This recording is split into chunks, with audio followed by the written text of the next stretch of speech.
ਇਸ ਵੇਲੇ ਦੀ ਇੱਕ ਬੜੀ ਵੱਡੀ ਖਬਰ ਅਮਰੀਕਾ ਤੋਂ ਆ ਰਹੀ ਆ। ਅਮਰੀਕਾ ਦੇ ਵਿੱਚ ਭਾਰਤੀ ਇੰਜੀਨੀਅਰ ਤੇ ਦੋਸ਼ ਲੱਗੇ ਨੇ ਕਿ ਉਸਨੇ ਆਪਣੀ ਪਤਨੀ ਦਾ ਕਤਲ ਕੀਤਾ। ਬਾਅਦ ਦੇ ਵਿੱਚ ਪੁਲਿਸ ਨੂੰ ਇਹ ਕਹਿ ਕੇ ਗੁੰਮਰਾਹ ਕੀਤਾ ਕਿ ਉਸਨੇ ਕਤਲ ਨਹੀਂ ਕੀਤਾ, ਬਲਕਿ ਇਹ ਇੱਕ ਦੁਰਘਟਨਾ ਸੀ, ਇੱਕ ਹਾਦਸਾ ਸੀ। ਅਸਲ ਦੇ ਵਿੱਚ ਉਹ WhatsApp ਤੇ ਆਪਣੀ ਇੱਕ ਪ੍ਰੇਮਿਕਾ ਜਿਹੜੀ ਕਿ ਭਾਰਤ ਦੇ ਵਿੱਚ ਰਹਿੰਦੀ ਆ, ਉਹਨੂੰ ਫੋਟੋਆਂ ਭੇਜ ਚੁੱਕਿਆ ਸੀ ਆਪਣੀ ਪਤਨੀ ਦਾ ਕਤਲ ਕਰਕੇ, ਤੇ ਉਸ ਤੋਂ ਹੀ ਇਸ ਪੂਰੇ ਮਾਮਲੇ ਦਾ ਖੁਲਾਸਾ ਹੋਇਆ।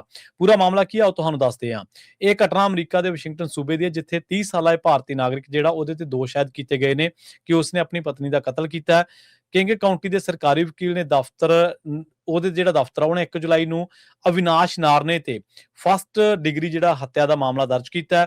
ਅਵਿਨਾਸ਼ ਨੂੰ ਜੂਨ ਦੇ ਆਖਰੀ ਹਫ਼ਤੇ ਦੇ ਵਿੱਚ ਗ੍ਰਿਫਤਾਰ ਕੀਤਾ ਗਿਆ ਸੀ ਤੇ ਫਿਲਹਾਲ ਉਹ 5 ਮਿਲੀਅਨ ਦੀ ਜਿਹੜੀ ਅਮਰੀਕੀ ਡਾਲਰ ਦੀ ਜ਼ਮਾਨਤ ਦੀ ਰਕਮ ਹੈ ਉਹਦੇ ਤਹਿਤ ਹਿਰਾਸਤ ਦੇ ਵਿੱਚ ਹੈ।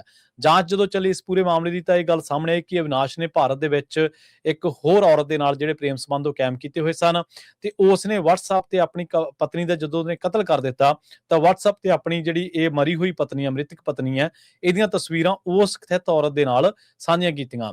ਇਹਨੇ ਸਰਕਾਰੀ ਵਕੀਲਾਂ ਦਾ ਦੋਸ਼ ਹੈ ਵੀ ਇਹਨੇ ਇਸ ਘਟਨਾ ਨੂੰ, ਇਸ ਵਾਰਦਾਤ ਨੂੰ ਅੰਜਾਮ ਦੇਣ ਤੋਂ ਪਹਿਲਾਂ ਆਪਣੀ ਪਤਨੀ ਦਾ ਗਲਾ ਘੁੱਟਣ ਦੀ ਪੂਰੀ ਪ੍ਰੈਕਟਿਸ ਕੀਤੀ ਤੇ ਉਸ ਨੂੰ ਇਸ ਤਰੀਕੇ ਦੇ ਨਾਲ ਪੇਸ਼ ਕੀਤਾ ਵੀ ਉਹਦਾ ਦੁਰਘਟਨਾ ਦੇ ਵਿੱਚ ਉਹਦੀ ਜਿਹੜੀ ਹੈ ਮੌਤ ਹੋ ਗਈ ਹੈ।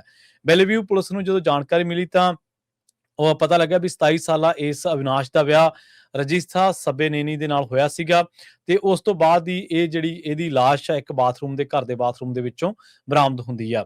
ਸੋ 27 ਅਕਤੂਬਰ ਦੀ ਘਟਨਾ ਜਦੋਂ ਵਾਪਰਦੀ ਹੈ ਤੇ ਬਾਅਦ ਦੇ ਵਿੱਚ ਇਹ ਕਤਲ ਕਰਕੇ ਪੁਲਿਸ ਨੂੰ ਇਹ ਕਹਿਣਾ ਵੀ ਮੇਰੇ ਘਰੇ ਬਾਥਰੂਮ ਦੇ ਵਿੱਚ ਮੇਰੀ ਵਾਈਫ ਜਿਹੜੀ ਆ ਉਹਦੀ ਮੌਤ ਹੋ ਗਈ ਤੇ ਤੁਸੀਂ ਆ ਕੇ ਉਹਨੂੰ ਜਿਹੜਾ ਉਹ ਸੰਭਾਲੋ।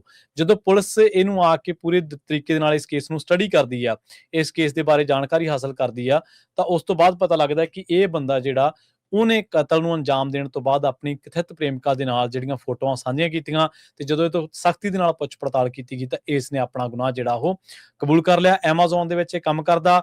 ਇਹ ਜਦੋਂ ਇਹਨੇ ਕਤਲ ਕੀਤਾ ਆਪਣੀ ਬੀਵੀ ਦਾ, ਪਤਨੀ ਦਾ, ਤਾਂ ਉਸ ਤੋਂ ਪਹਿਲਾਂ ਇਹਦੇ ਵਿਆਹ ਨੂੰ ਜਿਹੜਾ ਉਹ 4 ਮਹੀਨਿਆਂ ਦਾ ਸਮਾਂ ਬੀਤਿਆ ਹੋਇਆ ਸੀਗਾ। ਬਾਅਦ ਦੇ ਵਿੱਚ ਮੈਡੀਕਲ ਜਾਂਚ ਦੇ ਵਿੱਚ ਵੀ ਇਹ ਗੱਲ ਸਾਹਮਣੇ ਆਈ ਕਿ ਉਸ ਦੀ ਜਿਹੜੀ ਮੌਤ ਆ ਉਹ ਡਿੱਗਣ ਦੇ ਨਾਲ ਨਹੀਂ ਹੋਈ, ਬਲਕਿ ਗਲਾ ਘੁੱਟਣ ਦੇ ਨਾਲ ਉਹਦੀ ਮੌਤ ਹੋਈ ਆ। ਤੇ ਫਿਰ ਇਸ ਮਾਮਲੇ ਦੇ ਵਿੱਚ ਸ਼ੱਕ ਦੇ ਆਧਾਰ ਤੇ ਤੋਂ ਪੁੱਛਗਿੱਛ ਹੋਈ ਤਾਂ ਇਹ ਸਵਾਲਾਂ ਦੇ ਜਵਾਬ ਨਾ ਦੇ ਸਕਿਆ ਤੇ ਫਸ ਗਿਆ। ਮੋਬਾਈਲ ਡੇਟਾ ਹੀ ਜਿਹੜਾ WhatsApp ਹੀ ਇਹਦਾ ਜਿਹੜਾ ਇਸ ਮਾਮਲੇ ਦੇ ਵਿੱਚ ਗੁਨਾਹ ਕਬੂਲ ਕਰਨ ਦਾ ਬਹੁਤ ਵੱਡਾ ਕਾਰਨ ਬਣਿਆ। ਇਸੇ ਤਰ੍ਹਾਂ ਜੁੜੇ ਰਹੋ ਪੰਜਾਬੀ ਰੇਡੀਓ USA ਦੇ ਨਾਲ।